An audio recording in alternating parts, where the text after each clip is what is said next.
Gaze reading where the greats drop by.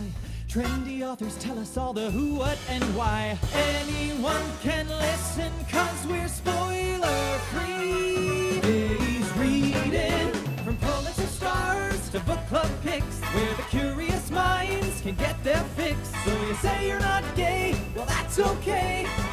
There's something for everyone. Gaze reading. Hello and welcome to Gaze Reading. I'm your host, Jason Blitman, and on today's episode, I have Nikesha Elise Williams talking to me about her book, The Seven Daughters of Dupree, which is out now. You can get it wherever you get your books. Nikesha's bio can be found in the show notes. And I'm very happy to have you here with me today. Happy February. I cannot believe it's already February. There's so much going on in the world, as I feel like I've been saying on every episode for the last year, but I'm glad to be here. I'm glad to be able to escape into books. I'm glad to be able to be in conversation with terrific authors like Nikesha. If you are so inclined and want to support Gaze Reading, you could join the Gaze Reading Substack. I've been sharing author book recommendations over on the Gaze Reading Substack. They're sort of continuations of episodes, including Nikesha's, including last week's guest, George Saunders, among others, and among future guests. So that's a great way to support Gaze Reading is joining the Substack. You could also, just like and subscribe wherever you get your podcast. That's super helpful. It tells the algorithm that Gaze Reading is a podcast worth listening to, which certainly means a lot. And if you're so inclined to write a review for the show, also does wonders for us as well. You could find us on social media. We're at Gaze Reading on Instagram. I feel like I'm saying the same things all the time, but sometimes there are new listeners who don't know yet. And I've also been thoroughly enjoying these What Are You Reading episodes that come out every Friday. So I have these sort of regular Gaze Reading episodes that come out on Tuesdays and the What Are You Reading episodes that come out on Fridays. And it's been really fun sort of hearing what folks have been reading. Anyway, all that said, thank you for being here and enjoy my conversation with Nikesha Elise Williams. What's going on? How you feeling? You're like on the brink of pub. I just watched an entire existential crisis happen in your brain. I saw my therapist yesterday. The answer I've been given when people ask is overwhelmed, anxious, and so overwhelmed and I don't have an inside face, so yeah. All I want is regular face, honest face. That is, true honesty is what I live for.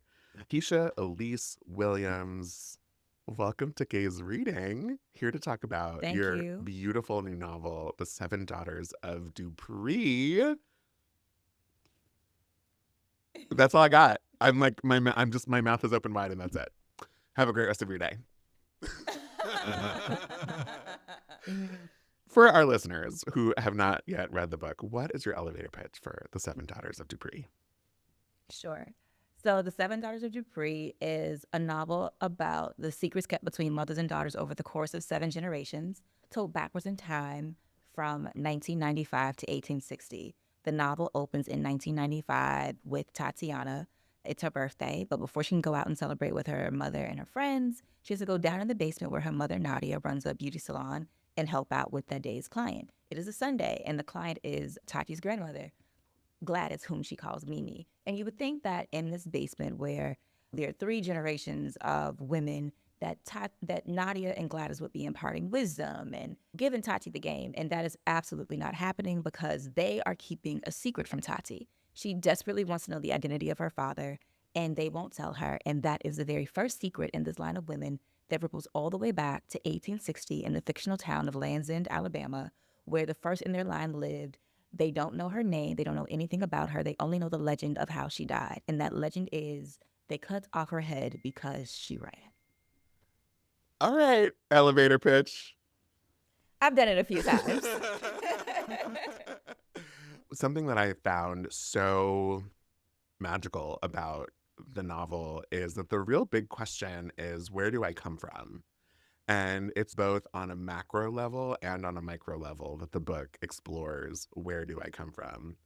Before we go into that, Here's a little insight to how my brain works. I had no idea really what the book was about because I don't typically read too much prior to starting. And of course, I read the prologue, obviously, but then I started chapter 1, and it's always funny to see what notes I take before I like get too deep into the book. And literally on page 1, Nadia talks about how she's her own DJ in the salon.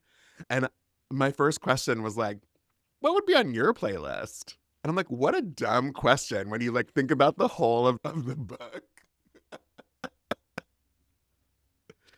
But if you were running a salon, what would be on your playlist?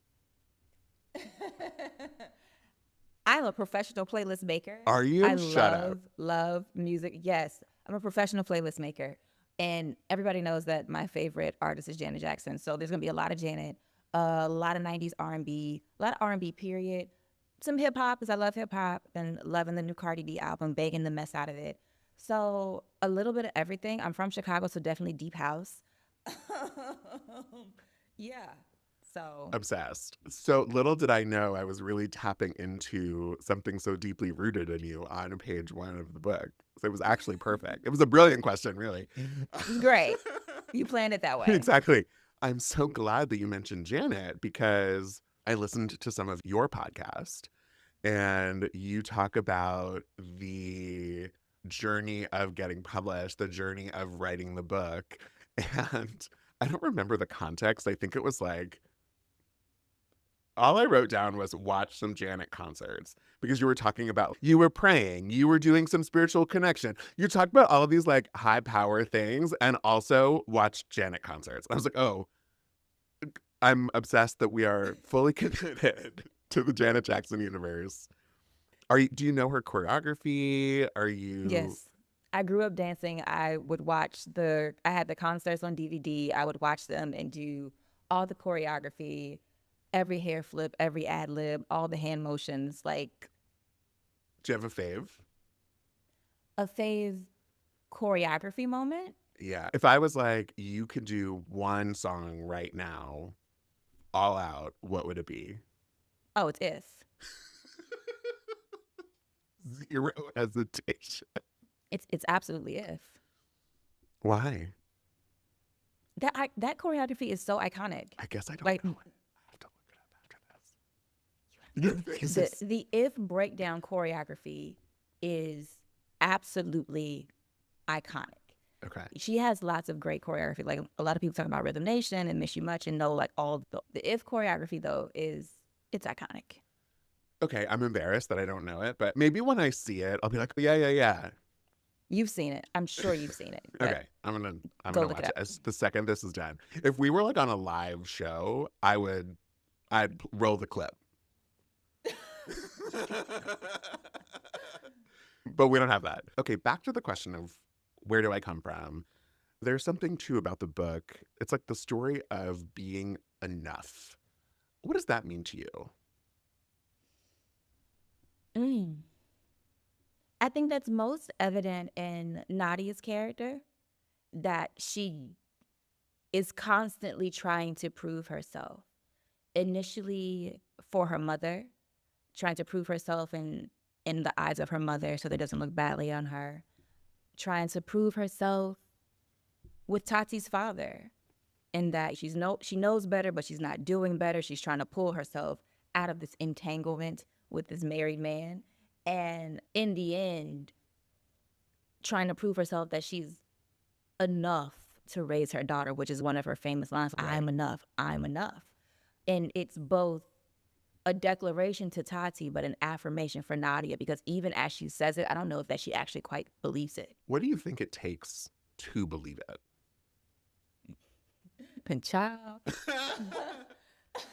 We're going down an existential rabbit hole this morning. What does it take to believe that you are enough? A lot of delusion. A lot of delusion. I don't disagree with you, but is it delusional if you actually are enough? Do you know what I mean?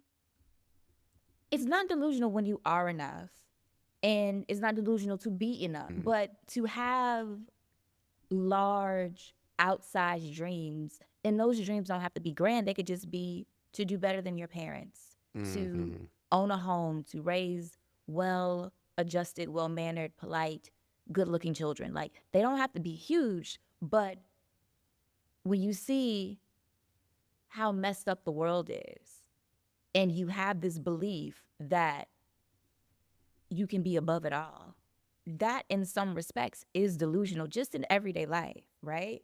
And so to the question is, can you become what you believe? And it takes a certain level of delusion to become the thing and then not have the imposter syndrome behind it. Yeah. And I think what I struggle with is knowing when enough is enough. Because it's like having enough money, having enough acclaim, having enough notoriety, having enough whatever, right? Like we live in a culture where more is more, and like the carrot is always dangled in front of us. So is it never enough? And what does that mean? And anyway, things that your book spiraled me into. Okay. You're like, cool, have a good one. I mean, the question of is enough, capitalism will tell us that nothing is ever enough. Dollars is never enough, right? You can always have more, do more, make more, Yeah. be more, create. And in America, that is very much our culture. It's excess, and it's always the unattainable thing. So it's a tension between what is enough and being content, because you can know that there is more out there, but be content with where you are or what you're doing. Yeah, and I think that like glimmer of unattainableness is what perpetuates capitalism, right? Because you like keep wanting to attain the thing that is impossible, and you're just like, it's like winning the lottery. You're never gonna win the lottery, but you keep buying the ticket anyway. Buying ticket, yeah. The book is also really at its core about legacy. It's about ritual. And I think such a beautiful early representation of, I don't want to say simple, but an everyday example of that is hair and how one treats their hair, particularly Black women. What's your relationship to that? Your relationship to ritual, with your hair? Oh gosh, both of my grandmothers were beauticians. They both had salons in their homes with a wash bowl and a dryer and a little setup like around the house in New Orleans. So like when you see that at the end of the novel in the epilogue, that is homage to them. My mother is one of four, all sisters. So they grew up around my grandmother's salon, doing their own hair, doing each other's hair. My mother did my hair until every girl gets to an age where you want to do it yourself. And so you have to learn. Because I was a big dancer as a child from 3 to 18, I liked getting my hair done, but I didn't like getting my hair done because I would have a relaxer. I would sweat it out because I sweat in my head. I went natural 3 times. And one of them was in high school, like the early 2000s, before YouTube existed, before you could follow people and figure out what kind of products to use and all these different things. But I think my relationship with my hair is very healthy just because it's a culture that I know. I've been around. I've gone to many a basement and kitchen beautician in my day. I'm a very loyal client. So when I find someone who can do my hair well, I go to them forever. And so the ritual of that is just in me. And as I was writing this novel, the writing of the novel and even the entire editing and publication process coincides with my daughter.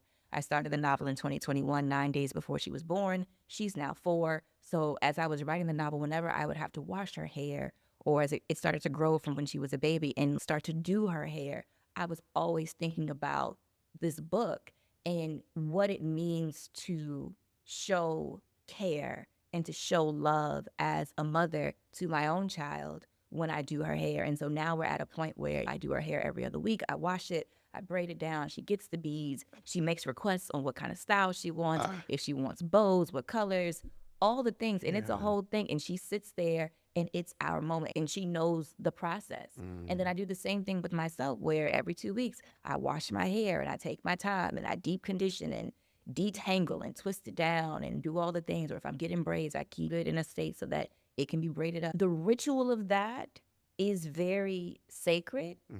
And I think that also becomes that's because Black women have had so many hangups put on us with our hair that are historical, and that we've had to navigate against that, especially in the workplace if you work in a more corporate kind of place. And so in doing that, we have had to create safety in a salon or safety with our beautician to show the real us, the roots, the kinks, the naps, all the things, and be okay with what's going to come out on the other side of that chair. Yeah. Thank you for sharing all that. None of that surprises me because of how deeply rooted it was in the book. And yeah, it's funny hearing you say the roots because I didn't make that connection until this moment, like the hair roots, but also the roots of your family tree and where you come from, etc. Is so much what this book is about. And like I was saying, where do I come from on the macro level, on the micro level, roots again on the macro level, on the micro level. So many layers to the story. You were talking about historically in Black women, and this episode comes out on February 3rd. It's the first episode of Black History Month, just so happens to be. And again, the book so beautifully shares Black history, but also through this very specific line of women that we get to experience. You just talked about how this was a part of your family. Your grandmothers had salons in their basements. You also talk on your podcast that you wanted to write the Blackest novel ever. Can you talk about the relationship between those things, like why that was I don't need not why that was important to you, obviously I understand why that was important to you, but you clearly put so much of yourself in the story and how it relates to that initial sort of spark of an idea. So I don't know what other people's internal dialogue sound like, but my internal dialogue will have me all over the place. And so sometimes when I'm just thinking to myself, and in that particular time in 2019, I just had a thought, I want to write the Blackest novel ever. And when I said that to myself in my mind, a title came to me. It wasn't this initial title of the novel, but it was the initial title that I had. And it informed so much of the novel. And I was like, ooh, I like this. I'm unapologetically Black, right? And so me wanting to write a novel rooted in that celebrated those things, that about a hot comb and a pressing comb, like in that at the end of the prologue, that's a specific memory for Black women, core memory for a lot of us. You're like, And you so still feel that pain. like it conjures up something specific in the Yeah. mind. It may not be my experience, but it's going to be your experience. Like the first line in chapter 1, the scent of burnt hair and relaxer, cold cocked tati with a closed fist. You know that smell. You know what that smells like when you walk into a Black hair salon where it smells like burned hair and relaxer. That it's a noxious scent, but it's also welcoming. And so starting with hair and our hair care practices and extrapolating that out into what became this generational story, I found that I could talk about Blackness, I could talk about the safety and the sacredness of our hair care practices, and I could talk about history all woven together like the braids of somebody's hair. That was Black as fuck to me. Coming in with all the metaphors. Yeah, we love. Yeah, 100%. Again, talking about bringing so much of yourself to the book. Were there questions that came up for you about your own life, about your own legacy, about your history throughout the process of writing the book? Throughout the process of writing the book, no. Writing is not like a fever dream, especially like when I locked into the expanded story. I was locked in. Yeah, It and let me was say, first draft you wrote in 4 months, which is bonkers. I know that is there was a lot of expansion after that, but still to get it. but even that expansion. So I wrote the first draft between June and the end of August of 2021, and then I wrote the second draft between May and October of 2022. So it was a few months for Yeah, each draft. yeah. And when I am locked into a project like that, I do work very quickly because I know what I'm doing on the page and I have to get it out. Even if things like twist beyond what I thought I was going to do, I still roll with it. I lean into it. And so I was locked in. So it was like a fever dream. I think after finishing the book and upon this publication process and people asking me about what are some of the other connections, I'm like, I guess I do have some other things happening in my life that are similar, secrets that were kept in my family, and how not knowing that history has manifested in my own life. So it wasn't in the writing that I was aware of it, but in the talking about the novel and answering questions from journalists and podcasters such as yourself, I'm like, oh, there's some things here. Yeah, I mean, I feel like the world goes through these phases of being obsessed with the family tree. Because, like, I feel like 15 years ago, everyone was, like, doing their family tree on Ancestry.com or whatever. And, yeah, I think there is always this curiosity. For me, historically, I'm Jewish, and I know that my mother's mother, my great-grandmother, moved to the United States from Poland right before World War II, and her entire family was killed. And so I have no concept of beyond her.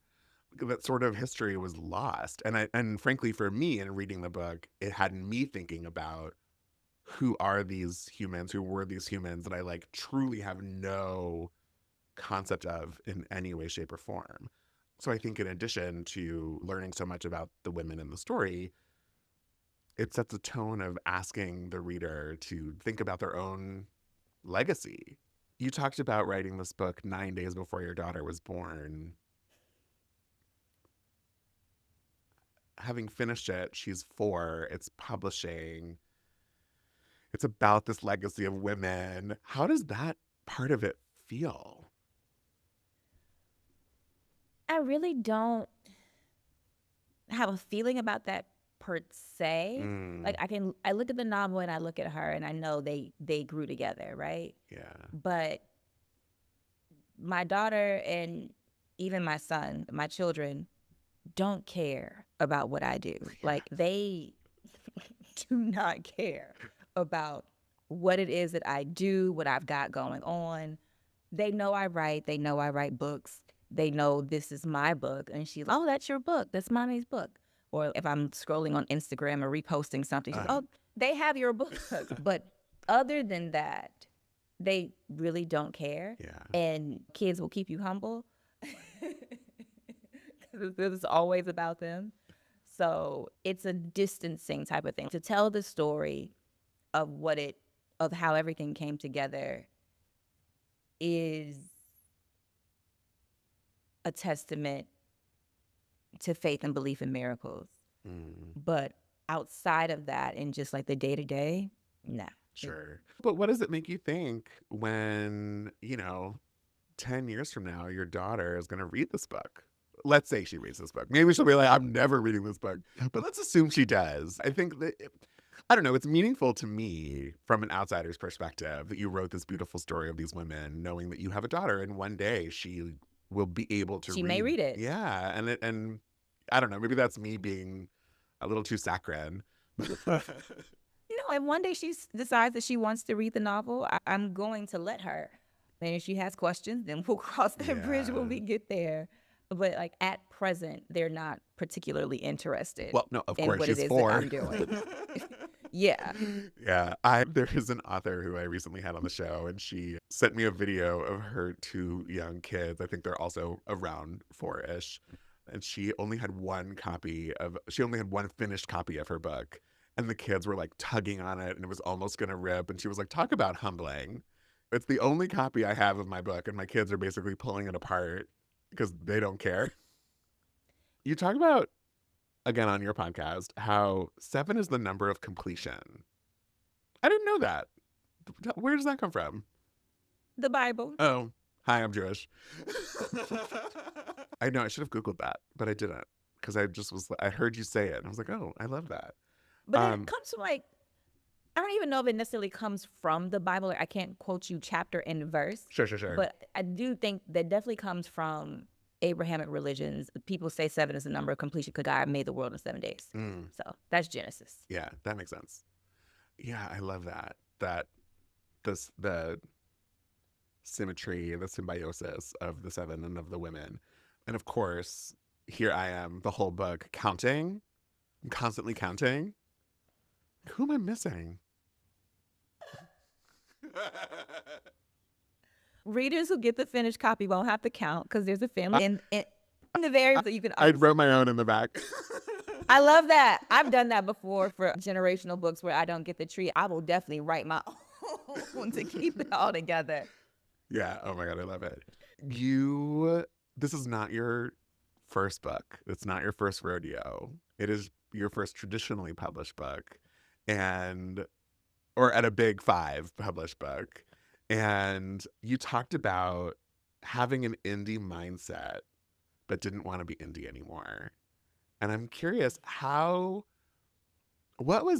that sort of cycles back to like what we were talking about being enough, right? And that aspiration. What was that journey like for you? And frankly, I'm asking selfishly, this is an indie podcast and it's not hosted by any of the big podcast organizations, but that doesn't mean there haven't been amazing people on the show. It doesn't mean there aren't a ton of listeners. But so taking that leap and really believing in yourself, what was that journey like? Ooh, goodness gracious. Starting indie was not where I wanted to start. But once I made the decision that's where I had to start, I found freedom in that. I don't have to be beholden to an agent or an editor or a gatekeeper. I can write the stories of my imagination and work to put them out in the world and work to get them in readers' hands as best as I can. Because at the time I was working full-time as a news producer. And so there was a lot of freedom in that for me after doing my debut self-published novel, For Women. And so I did that from 2017 to 2020, and I self-published 5 novels in 1 poetry collection. The traditionally published book that came after that, the nonfiction book, Mardi Gras Indians, which was with the University Press, came out of left field. I was never expecting to do that. And so I was very grateful for it, and it stretched me in ways. It came with some money, so that was a first. I wasn't going to have to pay out of pocket for everything. They were going to pay me to do stuff. So, like, that was great. And then with Seven Daughters of Dupree, specifically, the story just got way too big. I felt really that, especially once I knew that it was going to be 7 generations and I locked into that storyline, that it was growing and I needed help. I needed help to make sure that I was getting it right, that it needed a team. And in the back of my mind, like I've said it on my podcast, there was always, I can always do this myself. If this doesn't work, if I don't get an agent, if I don't get the big deal that I've wanted for almost a decade now, I can still do this myself and make it the best that it can be on my own. So I still have my imprint. I still pay the taxes on my publishing company. It would be enough. So I could still do it, but let me try this other level. Also, at the same time that I was crafting Seven Daughters and thinking that I wanted to try traditional again, I was encouraged to do so by the author Honoré Fanon Jeffers. That was a big one. But the real big one was honestly the Miami Book Fair in 2021 where I got stormed on. It was horrible. Like I know people say, oh, it was just some rain. It was like a tropical storm, was parked off the coast of Miami Beach, and it stormed on us for 3 days straight. And indie authors are outside, and the traditionally published authors are inside in the buildings. They get put on golf carts to go places so they don't have to get wet and be out in the elements. And I'm here with a friend of mine battling the storm, trying to roll down the hatches of the tent, keep the books from getting wet, the bookmarks and the business cards and the brochures and all the things are flying off the table. And I was like, Lord, it's me again. There has to be a better way. And so it was that moment where I was like, okay, if I'm going to do this book, The Seven Daughters of Dupree, I can't keep doing it this way. This right here is enough of being indie. There's more that I need to go after now. It's so interesting. That's exactly how you just phrased it, because there's enough, as in, can you be enough? But then there's enough, as in, I've had enough. Exactly. Look at this little theme permeating through our conversation. Yeah, wow. That's nuts. And I grew up in South Florida, so I know what those storms can be like. Yeah, that's crazy. The a quote in the book that just made me thinking about a storm and how perhaps it was a curse, but also maybe a blessing. Someone says, "What's a curse but a christening by another name?" And what a beautiful shift in perspective, and how sometimes that's all we need. Do you think we can keep history from repeating itself? We haven't yet. It's like, we haven't. But part of the reason that we have not kept history from repeating itself is that we don't want to deal with it. We rather stick our heads in the sand and act like it didn't happen when, pardon my French, the shit is still there. Like you said, you were Jewish. Auschwitz is still there. It is still there. I live in Jacksonville, Florida. There's a plantation 40 minutes from me. It is still there. It's still there. Yeah. Last year I went to Savannah. I was doing research for another project that I'm working on, and I did all these like old historic house tours from slavery days in Savannah. They're still standing. They're very well preserved, and now they're leading like docent tours through them and giving you all this information about it. Like, the history is there staring us in our face, and we are willfully choosing to ignore it and then wondering why we're in an authoritarian regime and completely fascist. Yeah. Because we don't want to deal with it. We want to move past and act like it didn't happen, but that's not the way that repair works. You have to address it first. Yeah. And I think the book does such a beautiful job of articulating a shift in history, but that doesn't mean that the same sort of undercurrents aren't the same. And I guess a similar question, thinking about destiny and fate and kismet, and I know May 12th has a big significance for you. Can we escape who we are? Thinking about our legacies. We can't escape who we are. We can't escape who we are. What was that chuckle? It reminded me of a Janet line. This is how my mind works. But I think we can change how who we are impacts our generations to come to lead. Love. On a similar note, Tati, as you said, is on a quest to figure out who her father is, and she journals and will write these letters to him in her own little journal. And at one point, she asks the question, "Am I your shame?" And I think that is related to what you were just saying. It's the shift of perspective, the shift of who we are, and how we take one thing and turn it into something else, but we still are the same person as who we are. I guess my sort of question is like, what was it like tapping into that version of a young woman?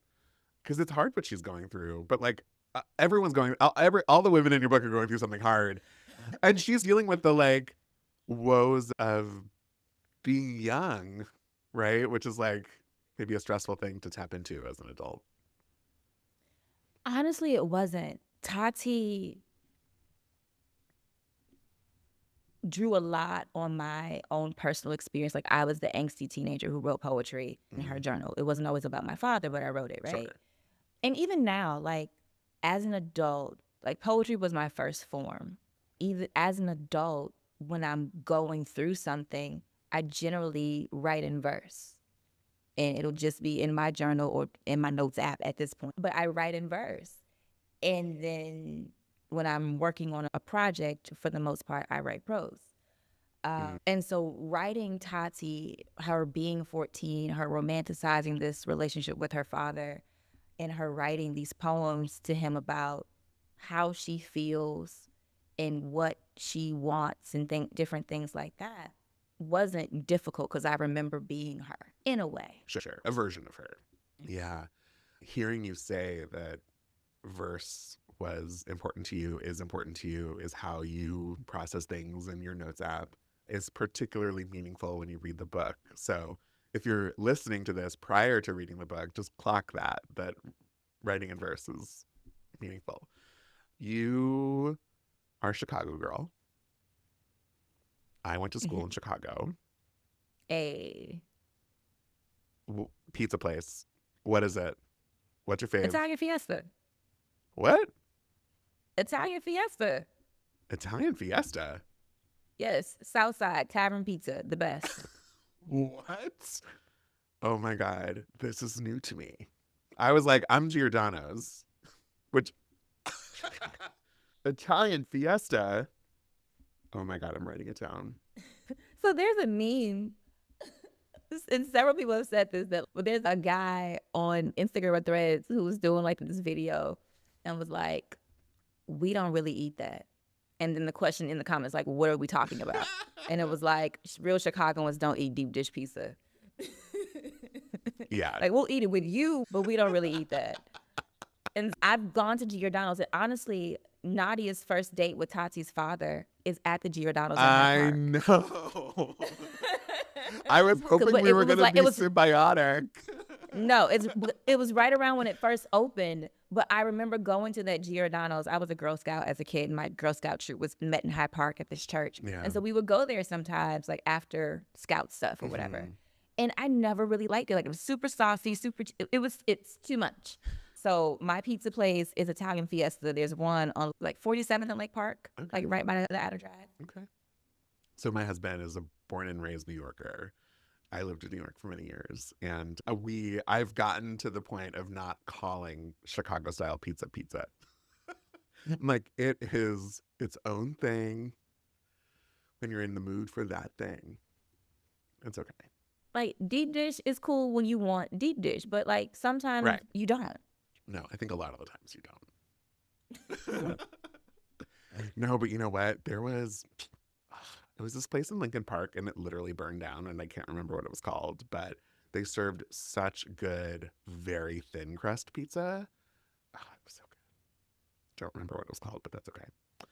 Okay, before I take you behind the paywall to talk about what you've been reading lately and what you're recommending to people, there's something that you talked about, again, on your podcast, that your editor had asked you at some point to add more joy to the book.